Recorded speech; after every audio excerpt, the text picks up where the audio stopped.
message through memorize verse, through reading Bible is important.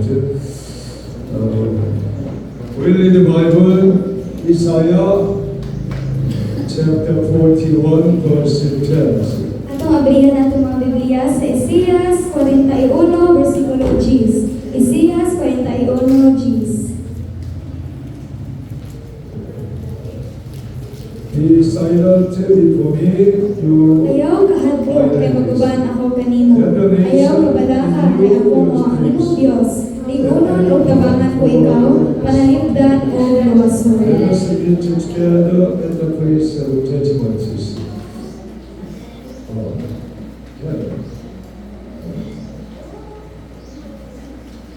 Today we are sharing the gospel, the reason we can be strong and courageous. Karon atong pag-askutan ang mensahe nga naguluhan, ang mga rason nga kita mahimong lig-on o may sugod. Greeting each other. Listen to the word of God. Ina imong tapat nga listen to the word of God carefully. Amen. Your life will increase and develop things. Ang imong kinabuhi gayod motubo. Because the word of God is alive and activities. Kaya ang pulong sa Dios buhi o aktibo. So, King of David Israel was strong and very courageous. Si Haring David usa siya ka tawo nga lig-on o may sugon. Because he knew Almighty God very well. Kay nasayod og nakaila siya sa Dios pag-ayo. He was depend on the word of God and the voice of God, carefully hear, and then he was become a very strong and courageous man. Iya gayong gisaligan o gipaminaw ang tingog sa Dios ug diha nahimo siyang may sugod nga tawo. Even lions and bears fell down before his strong and courageous faces. Bisan ang mga leon ug mga oso nabuntog taliwala sa iyang kusgan ug may sugod nga pagtuo. I hope and pray all church members will become like David. Naglaom ako ug nagampo ako nga ang tanang miyembro sa simbahan may sama kang David. So even a giant Philistine warrior Goliath fell before David, the 17 years old younger boys. Nabisan gani ang higanting Pilistihanong manggugubat nga si Goliath namatay taliwala ni David nga 17 anyos lamang nga batanon.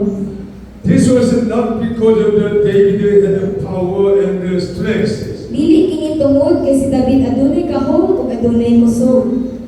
As the last son of Jesse, David was not the favorite child in his family. Isip kamanghuran nga anak ni Jesse, dili gayud paboritong anak si David sa iyang pamilya. If we fully understand this, Kung masab but God chose David and loved him because of his strong and courageous faces. ang panang Dios nagpili kang David ug naghigugma kaniya tungod sa iyang kusgan ug may sugod nga pagtuo. So if we fully understanding our relationship to God Almighty, we can also be like David with a strong and very courageous Christians. Kung masabtan gid nato sa kompleto kaayo ang relasyon nato sa Ginoo, may sama usab kita ni David nga kusgan ug may sugod nga Kristohanon. Firstly, God says, "Do not fear, for I am with you." Ang Dios gid nagaingon nga ayaw kahadlong kay ako maguban kanimo. What are you looking at? Fear or God Almighty? Unsa man ang imong gitan-aw? Ang kahadlok ba o ang Ginoong Dios? Bible says, what is God? Psalm chapter 91 verse 2 to 6. Ang Biblia nagaingon kung kinsa ang Ginoo diri sa Salmo 91 2-6. Salmo 91 2-6. I will say of the Lord, He is my refuge and my Makaingon fortress. sa Ginoo, ikaw ang akong panlalaban o pagpipon. Ikaw ang akong Dios o kanimo nagsalig Ikan sa tanang katalagman nga wala mong isayri, inikay kagayriya, ikan sa tanang sakit nga makamatay. Kabunan kaniya sa iyang mga pako, o dili kagayon maunsa, ubos sa iyang pagatiman.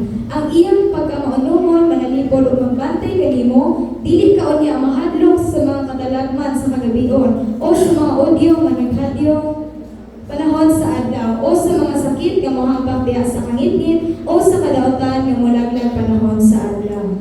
Amen. Bible clearly say to us, encourage us through these scriptures. Ang Biblia nagaingon gid nato sa klaro ug nagdasig kanato pinaagi ani nga mensahe. Bible says very clearly, God is our refuge. Ang Biblia nagaingon sa klaro gayud nga ang Dios mao ang atong dalampanan. God who save all of us. Ang Dios nga mao ang nagluwas kanatong tanan. Reason not to fear. We don't need the fear of the world. Ug adunay mga rason nga dili kita mahadlok ug dili kita angay mahadlok sa kalibutan. We don't need the fear of the situations. Dili kita mahadlok o mabalaka sa mga sitwasyon nga mudangat diri kanato. We don't need the fear of the worldly patterns. Dili kita angay mahadlok sa kalihukan ani kalibutanan. But we must fear God Almighty. Apan ang kinahanglan laman gid natong kahadlukan mo ang Dios nga labing gamhanan. When we fear God Almighty, obey the God Almighty, He will protection all our lives. Kung adunay kitay kahadlok sa Dios o pagtuman sa Dios, iya gayang protektahan ang tibuok natong kinabuhi. Almighty God promised through Holy Bibles. Ang Dios kay nagsaad pinaagi sa iyang balaang Biblia. That's why Bible study, reading Bible, memorize Bible, meditate Bible, most important matters in our Christian lives. Mo ang pagtuod sa Biblia, ang pagmemorya sa Biblia, o pagbasa sa Biblia, importante gid kayo sa atong Kristohanon nga kinabuhi. That's why Almighty God nowadays what is sharing the Bible individually all of church members. O nagkaroon mga panahon na ganahan gid ang Dios nga ipaampit ang Biblia o ihatag sa mga miyembro sa simbahan. God is always with us like a hand that is always with her checkers. Ang Ginoong Dios kanunay gayud nag-uban kanato sama sa himungaan nga kanunay nagbantay sa iyang mga piso. We can see the hand taking care of his checkers always. Ato gyud maobserbaran nga ang usa ka himungaan magbantay gid maayo sa iyang mga piso. We can see the mother what to take care of their small children, babies. Makita gayud nato ang usa ka himungaan nga nag-akatal ug nagbantay gid sa iyang mga gagmay nga mga piso. Likewise, Almighty God in heaven will take care of His children always. Sama niya nga paagi ang Dios nga labing gamhanan ganahan pud magbantay ug mag-atiman sa iyang mga anak. Don't be afraid of anything else as a children of God. Dili kita angay mahadlok sa tanang mga butang isip mga anak sa Ginoo. First of all, we must understanding I become a children of God Almighty in heaven surely. Una sa tanan kinahanglan natong masabtan nga kita nahimo na gayong anak sa Dios. Second one, Almighty God says, do not be dismayed, for I am your God. Ang Dios nagaingon kayon nga ayaw ka dismaya kay ako ang imong Ginoo. What is the relationship between God and me? Unsa man ang atong relasyon tali sa Dios ug tali kanato? Bible says, the Lord will provide Yahweh healings. Ang Biblia nagaingon nga ang Ginoo mo ay naghatag Yahweh ire. Genesis chapter 22 verses 13 to 14 says, Diri sa Genesis 22:13 hangtod 14, Genesis 22:13 hangtod 14.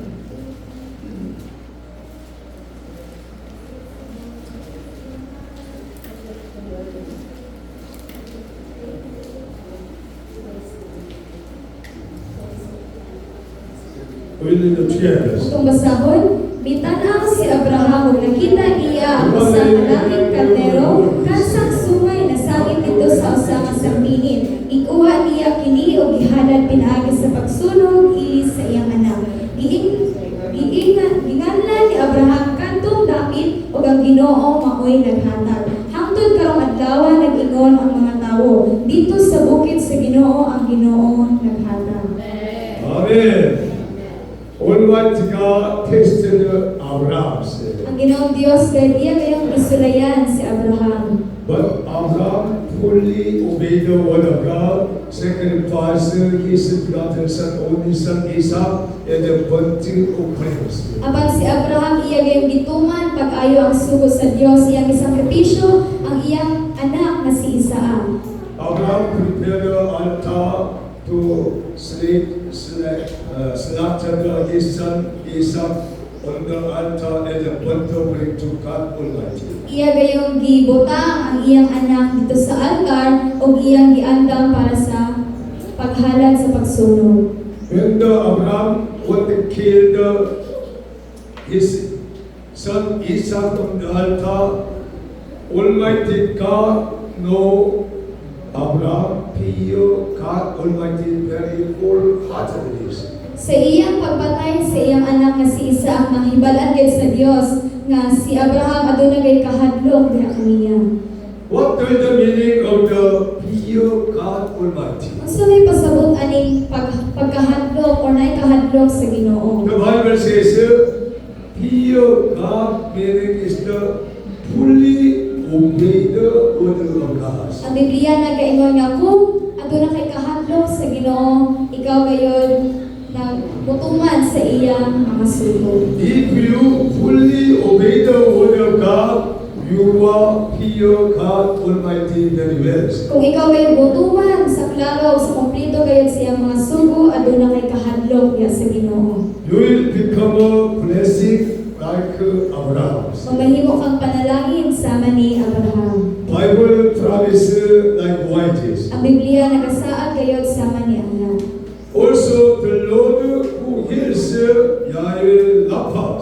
O sa ikaduha, ang Ginoo maoy nag-ayo, Yahweh Rapha. In the Bible says many people healed by God Almighty and Jesus Christ. Sa Biblia nagaingon og nakasulat nga daghan kayong naayo pinaagi ni Jesus o sa Ginoo. Exodus chapter 15, 26 it Dito sa says. Exodo 15:26, Exodo kapitulo 15 bersikulo 26. He said, if you listen Miingon carefully siya, to the Lord kung your maminaw gayud God, kamo kanako ang Ginoo nga inyong Dios, so buhaton ninyo ang iisip o mga tarong o magkamot kamo sa akong mga sugo o magtuman sa tanan kong ipabuhat kaninyo, dili ko kamo kasiguhon sa bisan unsang sakit nga akong ipahandang sa mga Ehiptohanon. Ako ang Ginoo maoy nag-ayo kaninyo. at that time, after Israel people exodus from the Egypt, they were travel in the desert. Atong taknaan sa panahon nga ang mga Israelita nagpanaw dito sa kamingawan. In the desert, they could not find drink waters. Sa desierto gayud sila pagpanaw dili ula gid sila nakaplagan nga tubig. After some days, they found some water, but water was very bitter. Could not drink. Sa niaging mga adlaw nakakita gid sila og tubig apan ang tubig nga ilang nakit-an pait. And then Almighty God said to the Moses, put into the water small one piece of the waters. Apan ang Dios nagingon diha ka Moises nga Moises, ibutang ang kahoy diha sa tubig. And then water immediately changed to the very sweet water. Every people and animals will drink.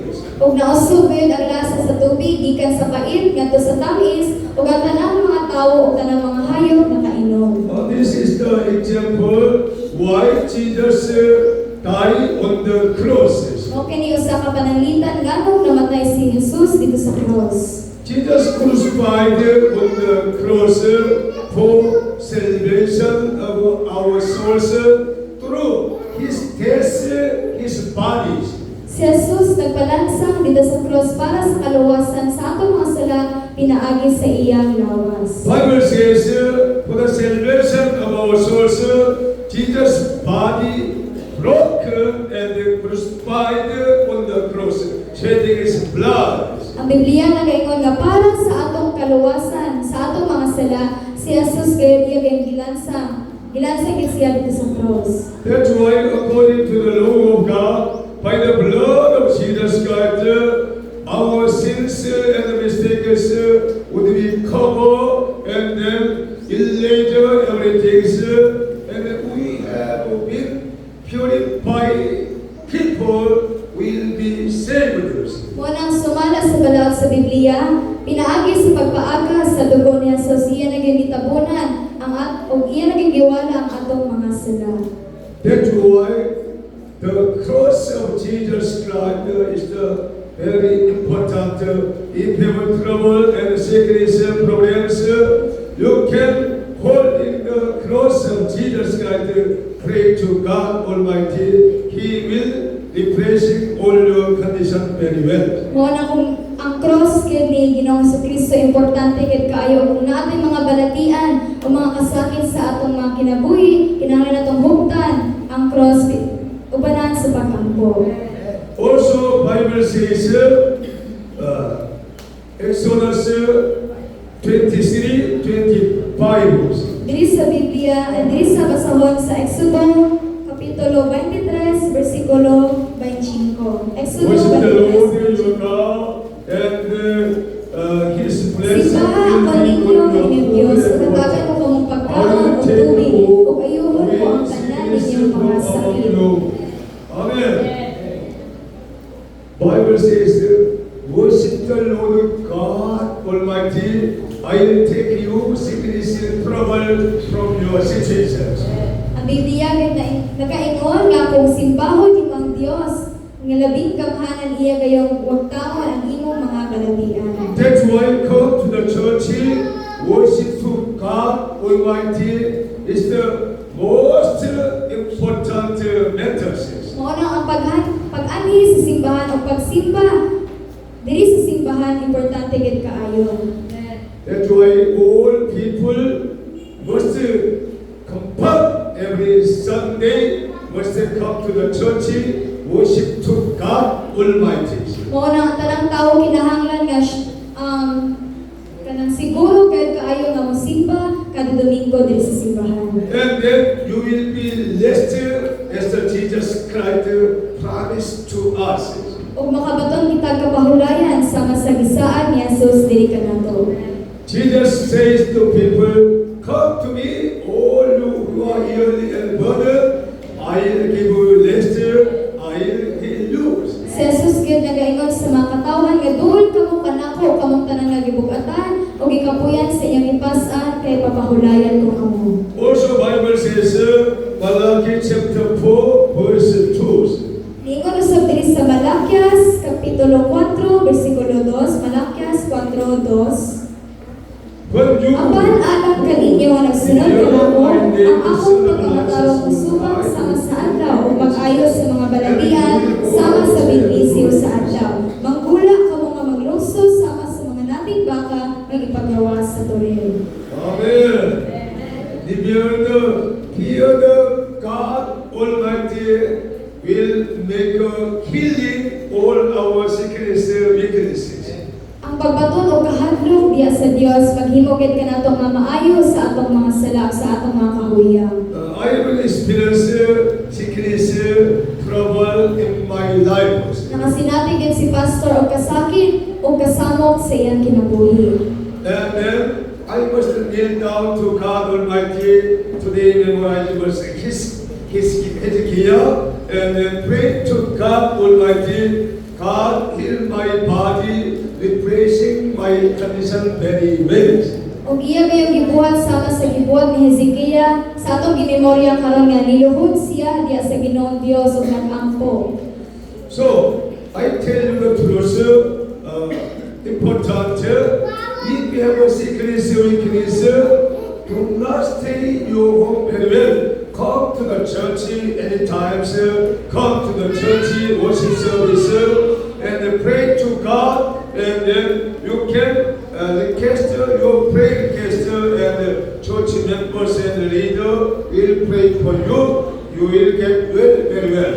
Ug mao gid kini ang kamatuoran nga kung kita adunay mga balitian dili kita kinahanglan magpondo ug magtangkong sa atong isigkabalay, kinahanglan ta moanhi sa simbahan ug atong sultian ang mga pangulo sa simbahan sa atong mga ang ipaampo ug kana gayud ilag ang iampo ug aduna kay kaayuhan nga madrawal. In the Bible says, church is the healing center, depressing center.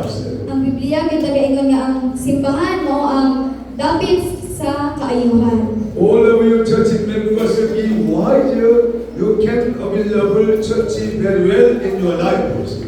Tanang mga miyembro sa simbahan kinahanglan nga magmaalangon o gamiton ang simbahan. And the Bible says, the Lord is my banner, Yahweh Nissi. Ug ang Biblia nagaingon nga ang Dios mao ang akong bandila, Yahweh Nissi. Exodus chapter 17, 15 to 16 says, Dito sa Exodo kapitulo 17, 15 hangtod 16, Exodo 17, 15 hangtod 16. Moses Nagtugod si Moises sa kahanan o gingan niya kini ang Ginoo o ang akong bandila. Iingon siya, iisa ang bandila sa Ginoo. Ang Ginoo magpadayon sa pagpapit-away sa mga Amalikanon hangtod sa hangtod. Amen. Everybody says, the Lord is my banner. Kitang tanan maingon, the Lord is my banner. More louder. The Lord is my banner. The Lord is my banner. Hallelujah. So, when the Israel fighting Amalekite, and then they were very defeated for to the enemies.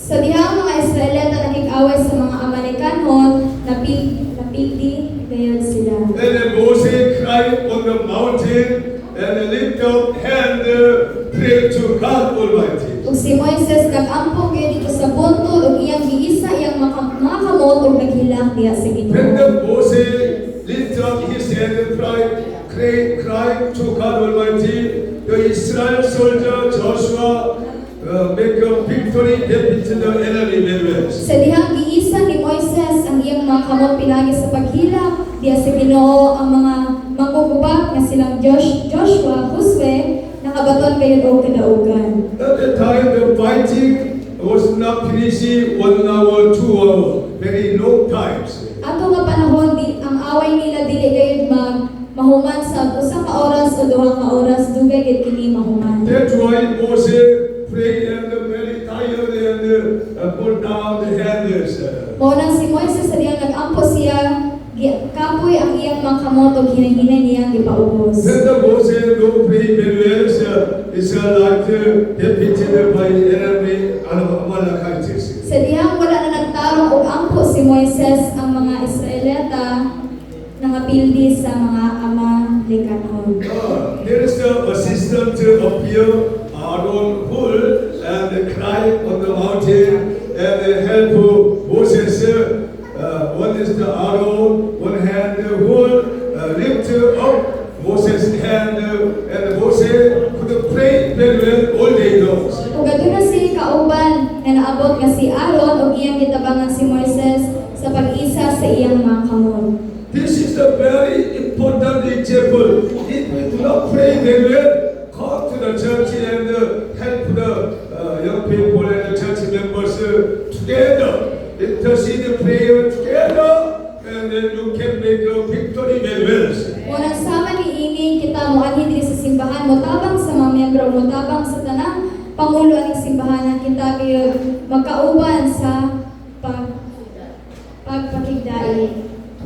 Almighty God will give us the wisdom, understanding how to make a victory in our lives. Ang Ginoong Dios kay maghatag kanato og kaalam kung saan nato pagbunto.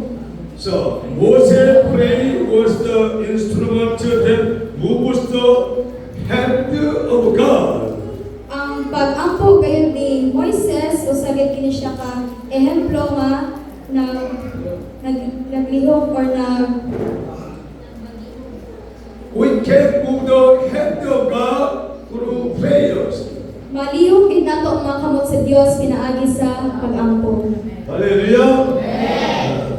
This is the very important opportunity for the Christian life. Usa kini ka importante nga oportunidad sa atong mga Kristohanong kinabuhi.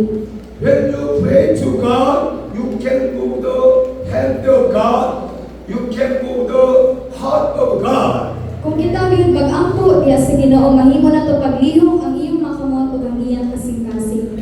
And then Bible says, the Lord is the peace, Yahweh Shalom.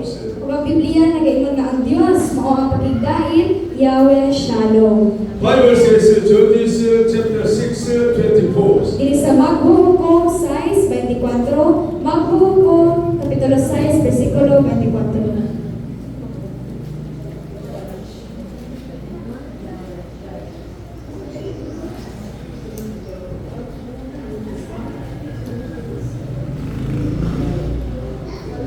Nagtungod si Gideon dito kanaran alang sa Ginoo ginungdan niya kini ang Ginoo mao ang pagigdain. Hangtod karon ang hadalan anaa gihapon sa Ofra nga iya sa banay ni Abisai. Amen.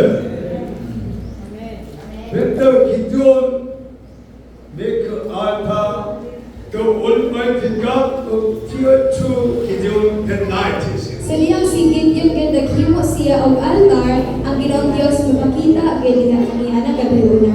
And then Almighty God gave the very strong courage mind to Gideon, and then destroyed all kinds of idolater altars. Ug ang Ginoo kayo naghatag gid og kaalam diha ni Gideon ang iya kayong gibuntog ang tanang mga Dios. And then Almighty God gave to the Gideon peace and victories. Ug ang Ginoo labing gamhanan naghatag ni Gideon og kalinaw, pagigdain o kadaugan. Gideon become a very strong leader in the Lord. Si Gideon kay nahimong makusgaran kaayo nga pangulo diha sa Ginoo.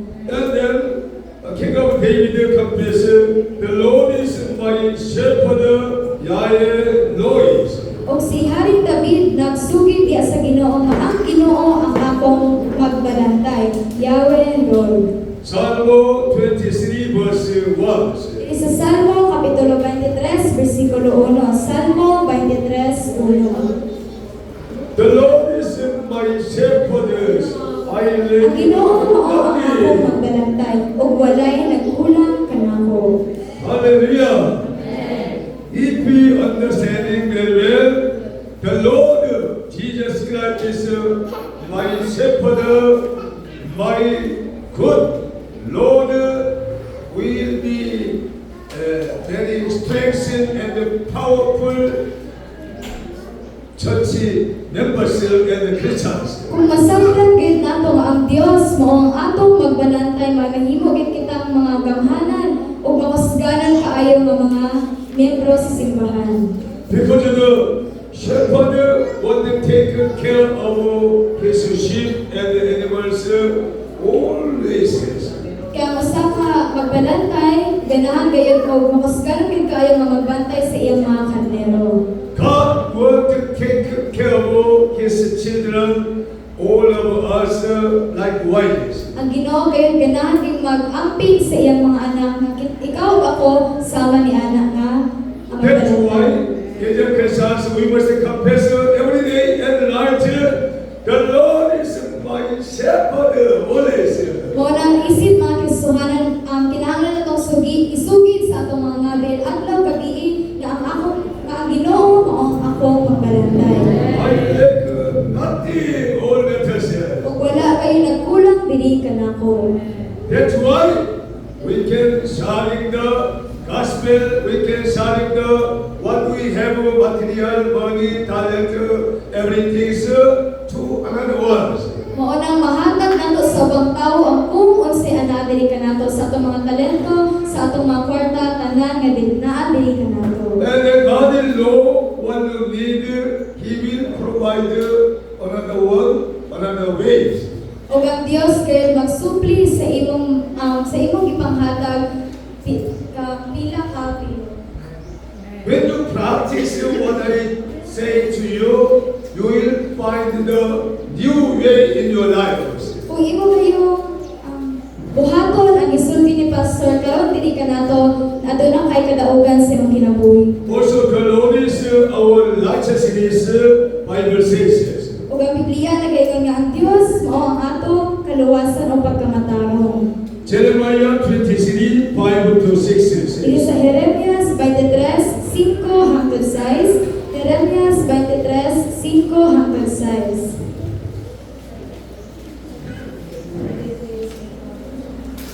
The days are coming, declares the Lord, when I will Nag-ingon ang Ginoo, dali ako ang panahon nga magpili akong matarong ang kaliwat ni David aron mahimong hari. Ang maong hari ipagpatol sa tumang kamaalamon o ipatunhay niya ang hustisya kataro sa tibok nasod. Kung maghari na siya, maghilikay na sa kadaot ang katawan sa Juda o magpuyo nang malinawan ang katawan sa Israel. Pangandan siya ang Ginoo maong akong kaluwasan.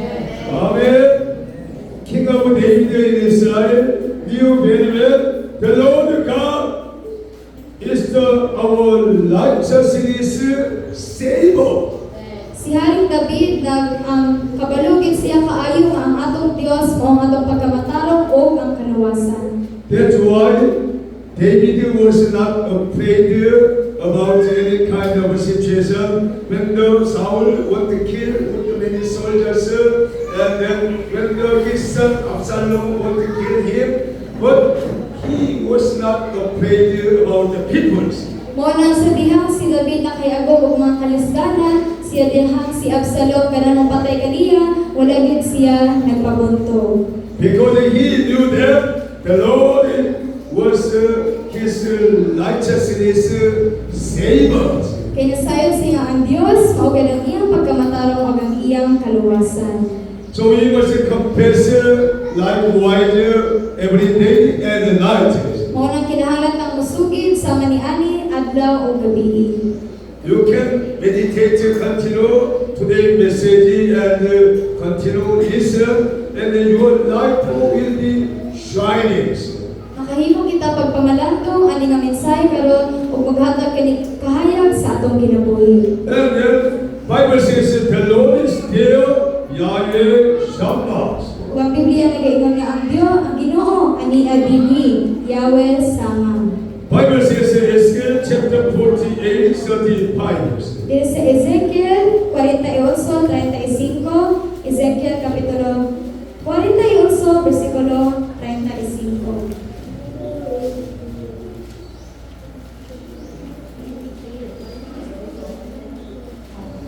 Ang kinatibuk-ang gitasod sa mga pader sa syudad, 9,000 ka metros, ug ang anak sa syudad sa magkaroon mao, ang Ginoo ani adini. The Lord is there. Amen. The Lord is there, Yahweh Shammah. Ang Ginoo ani adini, Yahweh sama. Today we call the Lord is here, Emmanuel. Karon kita nagaingon nga ang Dios ani diri, Emmanuel. Hallelujah. Everybody say, the Lord is here. The Lord is here. Emmanuel. Emmanuel. God is with me. God is with me. God is with you. God is with you. Amen. Amen. So through Bible we can understand it very clearly. Muna pinaagi sa Biblia makasabot kita sa klaro ket kaayo. Everybody says, where is God? Where is God? God is here. God is here. Amen. God is alive with us. Ang Dios kay buhi dili kanato. Also God says, I will strengthen you. Ang Ginoo nagaingon nga lig-unon ko ikaw. Bible says in 2 Corinthians chapter 4, 7 to 10. Sa ikaduhang Korinto, kapitulo 4, versikulo 7 hangtod 10. Ikaduhang Korinto 4, 7 hangtod 10. What do we have in this Kami prayer? nagpatuloy ng God espirituhan of kahandi we may saw isama that sa this mga is kulon also na best ihimo gikan sa lapok aron This sa is from pagpakita God and na not from ang us. labing dakong We gahong are iya sa Dios ug dili blessed ako. on every Isapin side. kami sa tanang paagi apan wala gayud mabukan. Naglibong apan wala gayud kawaning paglaom. Gilutos kami sa mga tawo apan wala gayud giya sa Dios ug bisan tuod gidagmalan sa makadaghan wala kami mamatay. Sa tanang panahon gidalan namo sa among lawas ang kamatayon ni Jesus aron ang iyang kinabuhi usab makita dinhi sa among lawas. Amen. Bible says we have a very wonderful treasure, Jesus Christ in us.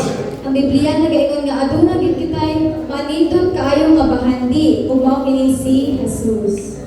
You have a wonderful treasure, Jesus Christ in you. Aduna kay maanitud nga bahandi nga si Jesus diha kanimo. That's why all about you and I is a very important person. Mo nang kitang tanan ikaw ug ako importante kaayo nga mga tao. So, we love be surrounded. Ug dili kita palibutan o alirungan. Bible says, Psalm 37, 39 to Ang 40. Biblia nagaingon din sa Salmo 37, 39 hangtod 40. Salmo 37, 39 hangtod 40. 39 to 40. 39 hangtod 40. The salvation of the righteous come from the Lord. Ang kaluwasan sa mga tao nagikan sa Ginoo. Ug siya ang nagtawag kanila panahon sa kalistanan. Nabahan sila sa Ginoo ug pasag-ikan sa mga nawatan kay sila magdakopman kaniya. Amen. It was a confirmed through Bibles. I will not be disheartened in my life. Kinahanglan natong makonfirma diri sa Biblia dili kita manismaya. Even though we are Christians, we pull down discouraged many times. Bisan kita mga Kristohanan kita gayud madismaya sa atong mga kagalingon. But when we seek God Almighty, He will replace our condition very well. Apan kung ato yung pangitaon ang Dios, iya gayong mag-uhon ang atong mga sitwasyon. Bible says in Psalm 37:24. Dinis gihapon sa Salmo 37:24, Salmo 37:24. Though he may Kung kapungan stumble, siya he na will not natindog siya fall. dayo, The Lord ipamunod man siya sa Ginoo. Amen. The hand of the Lord is working always for all His people. Ang mga kamot sa Ginoo naglihok gid sa tanang panahon para sa iyang mga katawan. And the Bible says, God says, I will not be forsaken your life. Kung ang Biblia nagaingon nga ang Dios nag-ingon kanato nga dili kita niya biyaan. Psalm 37:28 says, Dito sa Salmo 37:28, versikulo 28. For the Lord Kaya gihilong loves sa the Ginoo ang just manalong ug and dili will niya not masaktan ang forsake pinili his niyang katawan. Panalimdan niya sila hanggang sa kahanduran. Apan naglaban ang kaliwatan sa mga lawlaw.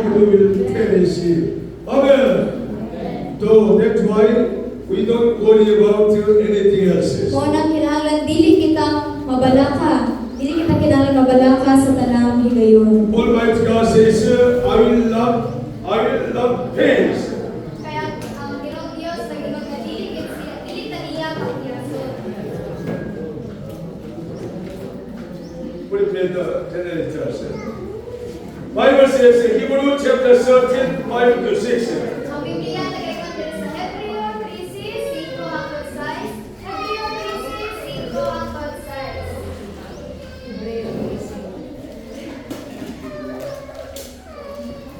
Keep your lives free from the love of the body, that be contested to one another. Never will I leave you. Never will I forsake you. So is the Lord. The Lord is my helper. Amen. The Lord God Almighty will help you anytime, sis. Ang Ginoong Dios nga labing gamhanan ang magtabang gid kanimo sa bisan unsang mga panahon. Number 4, God says, I will help you. Sa ikapat, ang Dios kita gingon nga tabangan ko ikaw. When I walk through the valley of the shadow of death, through the Lord and the step, Almighty God protection, maybe there is company. Bisan pag maglakaw ako sa ngitngit nga walo sa kamatayon pinaagi sa sungkod o kunay, si David ipalahitan ni siya sa Ginoo. Also, in the presence of the enemy, Almighty God prepared a table of the choice food for His people. Ug sa atubangan sa ilang mga kaaway, gipreparahan sa Ginoo sila og lamisa nga puno sa labing pinili nga mga pagkaon. Almighty God save all humankind by all Christ. Ug ang Ginoo kay ginansya muluwas sa tanang mga katawhan ang Biblia nagaingon. Bible says Psalm 1 verse 1 to 5. Diri sa Salmo 103, 1 hangtod 5, Salmo 103, 1 hangtod 5. Praise the Lord, my soul, all thy inmost being, praising His holy name. Praise the Lord, my soul, forgotten not Dahil all na His ang Ginoo akong kalan, ang Forgive Ginoo all kong sins pagkatawag na dahil sa balaan niyang malan. Dahil na ang Ginoo akong kalan, o ayaw malimpi ang iyang pagkamalulugon. Ipasayo niya ang tanan kong mga sala, o giayon niya ang tanan kong mga balatian. Iluwas ako niya bigan sa lugnanan, o ipanalaginan ako sa iyang gugma o kaluoy. Ibuhong niya ako sa mga maayong uta, aron magpabilin akong patanon o kusgat sama sa agila. Almighty God, what renewed like eagles of the air for His children. Ang Ginoong Dios ganahan siyang maghimo kanato kasama sa mga agila. That's why if you believe God and Jesus Christ, you can fly like eagles of the air. O na kumutumo kita sa Dios, hindi sa Biblia, makahimo kita paglupad sama sa mga agila sa kawanangan.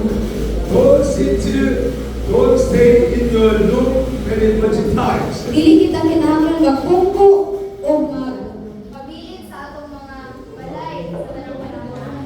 You can move by faith in the name of the Lord and Jesus Christ. Go outside, visit the house, seeking the people, and then you can pray for them, deliver the good news about Jesus Christ. Makahimo kita pag-antos sa mga dapit pagbisita sa mga tao balay-balay o atos ng sangyawan. These are the reason why Almighty God called you and I. Ang mga sulganong ang Ginoong Dios nagtawag kanimo o kanamo. Almighty God says, I will uphold you with my righteousness, my righteousness. Ang Ginoo kita kaingon nga paligtan ko ikaw pinaagi sa among pagtawag nga buo kamo. We are learning the cross, the grace of the redemption of the cross. May bala na itong mga tuoran na itungod sa grasya sa katungsanan dito sa cross. The righteousness held that redeemed us from our sins, Bible says. Ang matarong nga mga kamot nga mitubos kanato gikan sa atong mga sala ang Biblia nagaingon. Bible says Ephesians chapter 1 verse 7. Ang Biblia nagaingon din sa Efeso 1:7, Efeso kapitulo 1 bersikulo 7. In Jesus Christ, Kay ginuhat kita pinaagi sa dugo ni Kristo. Sa ato pa napasayran na ang atong mga sala. Ang kadako kayo sa grasya sa Dios. Amen. We have been redemption through the blood of Jesus Christ. Itubos na gid kita pinaagi sa dugo ni Ginoong sa Kristo. That's why we have been set free in all matters. Mao nang nahimo na tang gawas mo sa tanang higayon.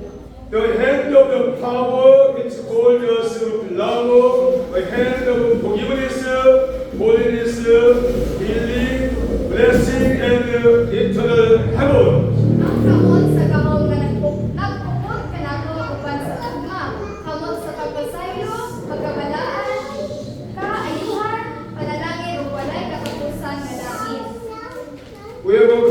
message today. Do not throw away your confidence. Aduna kita'y panapos nga storya, usa ayaw wagtanga ang inyong pagsali. It will be richly rewarded in your life. Kaya aduna dakong kampi sa atong kinabuhi. We are constantly surrounded by the fear and the anxiety in our life. Kanunay kitang gilibutan o gialirungan sa kahadlok o kabalaka sa atong mga kinabuhi. But there is the only way to overcome them is to have a strong, courageous heart. Apan ang pamaagi aron sa pagtutok niini mao ang pagbaton og kusga o may sugod nga kasing-kasing. And then we can obtain such heart when we look to God and depend on God and Jesus Christ. O makaangkon nagsama ni ana ang kasing-kasing kung tan-awon nato ang Dios ug saligan sila. Amen. Praise the Lord.